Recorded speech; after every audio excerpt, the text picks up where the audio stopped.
बात करते हैं दिल्ली विधानसभा चुनाव की। आपको बता दें कि दिल्ली के दंगल में तीनों पार्टियों ने अपनी पूरी ताकत झोंक दी है। कांग्रेस, बीजेपी और आम आदमी पार्टी ने दिल्ली के दंगल में अपने अपने योद्धाओं को उतारने का सिलसिला शुरू कर दिया है। दिल्ली में जहां आम आदमी पार्टी ने अपने उम्मीदवारों के नाम का ऐलान कर दिया है, तो वहीं कांग्रेस और बीजेपी की पहली लिस्ट का इंतजार लगातार हो रहा है।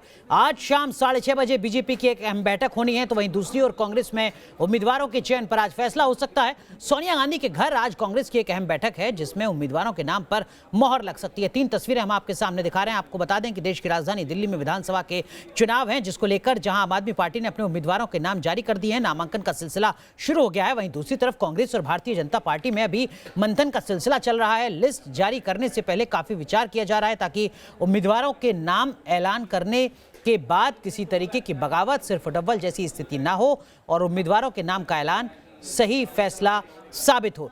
3 सहयोगी हमारे साथ इस वक्त जुड़ रहे हैं दिल्ली विधानसभा चुनाव से जुड़ी हर खबर को आप तक साझा करने के लिए। रविकांत राय भारतीय जनता पार्टी के दफ्तर से हमारे साथ जुड़ रहे हैं, रवि सिसोदिया हमारे साथ जुड़ रहे हैं कांग्रेस पार्टी के दफ्तर से, और साथ ही मोहित बख्शी आम आदमी पार्टी के नेताओं को लगातार कवर कर रहे हैं, वो भी हमारे साथ बने हुए हैं। आप तीनों का रुख करेंगे, लेकिन इस बीच रुख करते हैं इस वक्त की बड़ी खबर की ओर। आपको बता दें, दिल्ली विधानसभा चुनाव को लेकर कांग्रेस की बैठक आज हो रही है, जिसमें माना जा रहा है कि जो 70 उम्मीदवार हैं उनके नाम का ऐलान हो सकता है। ये बैठक आज शाम 4 बजे होगी, यानी अब से 4 घंटे के बाद कांग्रेस पार्टी में एक महत्वपूर्ण बैठक कांग्रेस अध्यक्ष सोनिया गांधी की अगुवाई में होनी है, जिसमें कांग्रेस पार्टी अपने उम्मीदवारों के नाम का ऐलान कर सकती है। सीधा रुख करते हैं रवि सिसोदिया का, हमारे सहयोगी। रवि, तो क्या मान लिया जाए कि आज 4 बजे कांग्रेस पार्टी कम से कम अपने उम्मीदवारों के नाम का ऐलान कर देगी?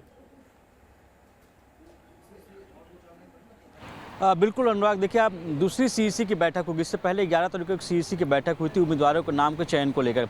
हालांकि उस बैठक के बाद ये कहा गया था कि 11 उम्मीदवारों के नाम लगभग तय कर लिए गए हैं, लेकिन उसकी घोषणा नहीं की गई थी।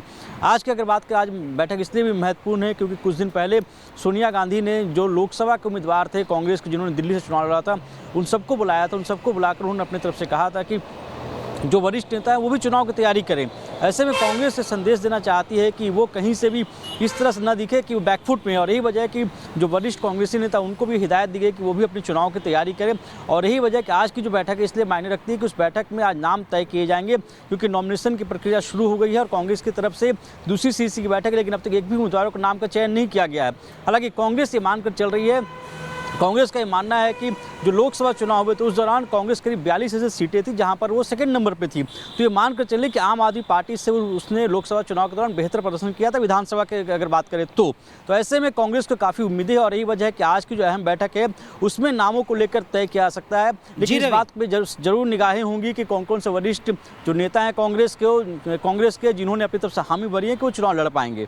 जी बिल्कुल, रविकांत सिसोदिया, रुख करेंगे आपका आगे भी लगातार हर अपडेट को लेकर। लेकिन रविकांत, आपसे भी जानना चाहेंगे, भारतीय जनता पार्टी में आखिर अब तक मंथन क्यों चल रहा है? क्या अभी तक नाम का फैसला नहीं हो पाया है? क्या कुछ वजह है इस देरी की?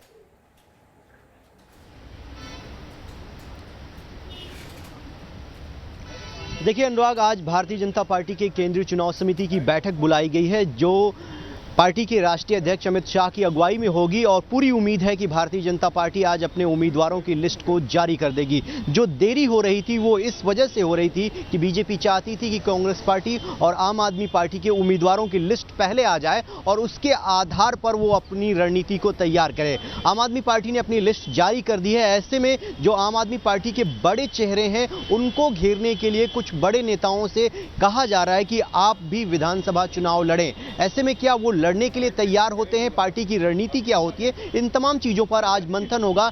6:30 बजे केंद्रीय चुनाव समिति की बैठक बुलाई गई है, जिसमें प्रधानमंत्री नरेंद्र मोदी भी रहेंगे, और उसके बाद तमाम चीजों पर चर्चा होने के बाद भारतीय जनता पार्टी आज अपने उम्मीदवारों की लिस्ट जारी कर देगी। लेकिन बीजेपी ये मैसेज देना चाहती है कि जो दिल्ली में विधानसभा चुनाव हो रहे हैं वो आम आदमी पार्टी और बीजेपी के बीच में ही टक्कर है, इसलिए कांग्रेस पार्टी जो है वो दौड़ में नहीं है। इसलिए जो लड़ाई हो रही है वो आम आदमी पार्टी और बीजेपी के बीच में है, और उसको ध्यान में रखते हुए गंभीर उम्मीदवार जो लड़ते हुए दिखाई दे उनको उतारने की तैयारी बीजेपी कर रही है। रविकांत राय, तो ये बीजेपी की रणनीति है। हमारे सहयोगी मोहित बख्शी भी हमारे साथ बने हुए हैं। मोहित, आप मनीष सिसोदिया का जो नामांकन का आज का रोड शो है उसको कवर कर रहे हैं, क्या कुछ कार्यकर्ता कह रहे हैं और क्या कुछ मनीष सिसोदिया कह रहे हैं?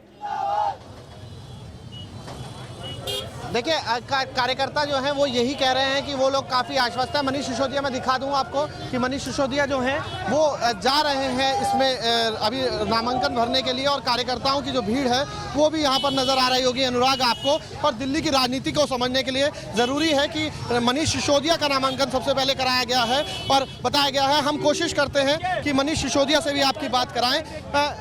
मनीष जी आप लाइव हैं न्यूज़ नेशन पे। देखिए हम कोशिश कर रहे हैं हम कि मनीष से बात हो सके जी, और वो यही बार यही इससे पहले भी हमारी थोड़ी देर पहले बात हुई थी जी। हमारी थोड़ी देर पहले जब बात हुई थी तो यही कहा था उन्होंने कि हम लोग जो है वो आश्वस्त हैं अपनी जीत को लेकर, और अब जो है गाड़ी में सवार होकर जा रहे हैं। और मनीष हमारे साथ जुड़ गए। मनीष आप न्यूज़ नेशन पे लाइव हैं, बताइए क्या एजेंडा लेके आप आगे बढ़ रहे हैं? एजेंडा पटपड़गंज है, एजेंडा दिल्ली है। दिल्ली में काम हुए हैं, काम की राजनीति इस बार जीतेगी, पटपड़गंज में भी जीतेगी और दिल्ली में भी जीतेगी। मनीष सवाल ये भी है लेकिन कि कैसे आप लोग दूसरों को चुनौती दे पाएंगे, किसको चुनौती मानते भी नहीं? चुनौती कोई नहीं है क्योंकि किसी ने काम नहीं किया है। काम किसी ने किया होता तो चुनौती होती। चुनौती कोई नहीं है, काम किसी ने नहीं किया, यही बात कहकर जो है वो आगे बढ़ रहे हैं। आप देख सकते हैं भीड़ इतनी ज़्यादा है कि हमें फ़ोन संभालना मुश्किल हो गया है। जी बताइए। बिल्कुल मोहित, हम समझ सकते हैं, लेकिन मनीष सिसोदिया के लिए आज का दिन बेहद महत्वपूर्ण। नामांकन आज अपना भरने जा रहे हैं। वो कह रहे हैं कि चुनौती कोई नहीं है। हालांकि भारतीय जनता पार्टी की तरफ से ये कोशिश जरूर रहेगी कि वो एक बड़ी चुनौती यहां पर पेश कर सकें।